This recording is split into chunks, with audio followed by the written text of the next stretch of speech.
दोस्तों देखिए ये बर्तन मंजा रहा है और इधर देखिए समरसेबुल लगा हुआ है। इधर देखिए डब्बा में पानी रखाया हुआ है, सब तसला बासन में पानी रखाया हुआ है।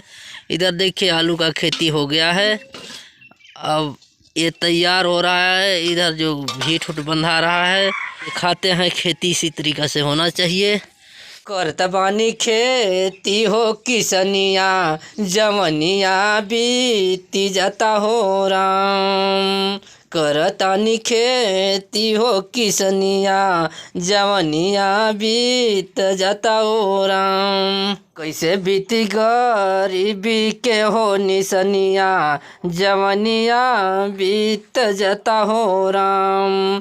कैसे बीती हो गरीबी के निसनिया, जवनिया बीती जाता हो राम।